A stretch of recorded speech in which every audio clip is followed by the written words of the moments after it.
श्री शिवाय नमस्तुभ्यं। महाराज, आप सभी लोग जानते हैं कि नवरात्रि में सभी लोग अपने घरों में कन्या पूजन करते हैं, कन्या भोजन करवाते हैं। और हमारी कथा में अक्सर इस प्रश्न के बारे में पूछा जाता है कि कन्या पूजन हमें कब करवानी चाहिए, कितनी कन्याओं को बुलवाना चाहिए, कितने साल की कन्याएं बुलानी चाहिए, उनका क्या खिलाएं और भेंट में क्या देना चाहिए, कन्या पूजन कैसे करना चाहिए, सारी अद्भुत जानकारी आपको इस वीडियो में हम देने वाले हैं। देखिए महाराज, शारदीय नवरात्रि के 9 दिनों में माता रानी को प्रसन्न करने का सबसे सरल तरीका होता है कन्या पूजन। और कन्या पूजन को आपको सही तरीके से करना चाहिए।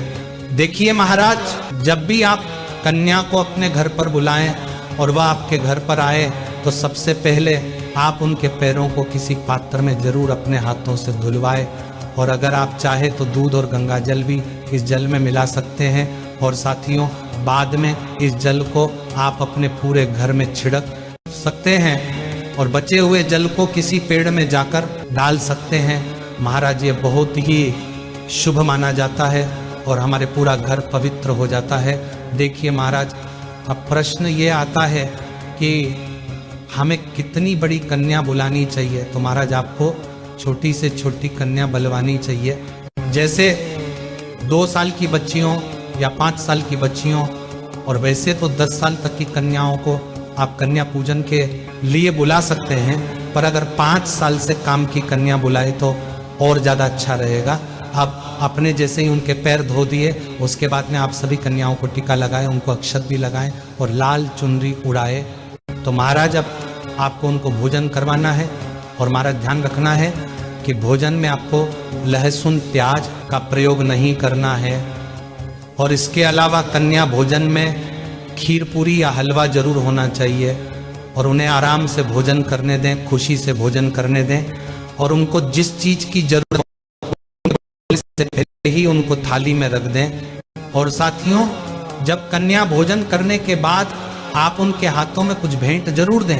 वैसे कुछ अनाज दिया जाता है, आप चाहे तो एक पन्नी में गेहूं या चावल, कोई भी एक अनाज को रखकर सभी कन्याओं को जरूर दें। ऐसा करने से हमारे घर के धन के भंडार भरे होते हैं। और साथ ही में आप कोई फल जैसे केला या सेब फल और कुछ पैसे भी उनके हाथ में जरूर देकर भेजें। मेरे प्रिय साथियों, अब हम बात करते हैं कि आपको कन्या कितनी बुलानी चाहिए। तो देखिए, वैसे आपको 9 कन्याओं को बुलाना चाहिए और साथ में एक छोटे लड़के को भी जरूर बुलाना चाहिए, जिसको हम लंगागुर बोलते हैं। और इस चीज़ का थोड़ा ध्यान रखना है। और साथ में जब भी आपके घर से कन्या जा रही हो, आपको उनसे ये जरूर बोलना कि बेटा आते रहना, कल वापस आ जाना। और साथियों, आप ऐसा ध्यान रखना कि जब आपके घर से जाएं तो बहुत खुश होकर जाएं, कोई भी कन्या दुखी होकर ना जाए। और जब कन्याएं आपके घर से जा रही हो तो आप उनके पैर छूकर आशीर्वाद जरूर लें और घर के सभी सदस्यों से भी बोले। और जाते समय आप उनको खेल खिलौने दे सकते हैं, गुड्डा गुड़िया दे सकते हैं जो उनको पसंद हो, जैसे चूड़ी, कंगन, कलर्स, रबर बैंड्स, बहुत प्यारी प्यारी चीज़ आती हैं जो आप उन्हें गिफ्ट में दे सकते हैं। और कन्या पूजन में सबसे ज़्यादा जरूरी होता है उनके पैरों को धुलवाना, उनका तिलक करना, उनको चुनरी उड़वाना, उनके पैरों में माहौर लगाना है, उनके पैरों का आशीर्वाद लेना और जाते समय उनके हाथ में कुछ तोहफा देना। तो साथियों, इन चीज़ों का विशेष रूप से ध्यान दें। और महाराज, हम तो ऐसी ही आशा करेंगे कि आपकी यह नवरात्रि बहुत ही ज़्यादा खास रहे। महाराज, अब आखिरी में यह प्रश्न आता है कि हमें कन्या पूजन कब करना चाहिए। तो देखिए साथियों, विशेष रूप से नवरात्रि के 9 दिनों में से आप किसी भी एक दिन कन्या पूजन करवा सकते हैं, आपको पूरा फल मिलेगा। पर कन्याओं का पूजन करने का नवरात्रि में 2 दिन बहुत बड़े माने जाते हैं, अष्टमी और नवमी तिथि, क्योंकि इसी दिन लोगों के घरों में अष्टमी और नवमी पूजी जाती है।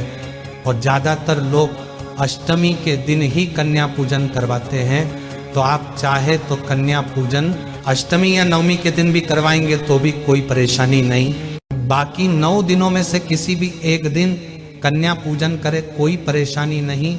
और कन्या पूजन आप किसी भी दिन सुबह 8 बजे से दोपहर 12 बजे के बीच में हो जानी चाहिए, क्योंकि यही शुभ मुहूर्त होता है।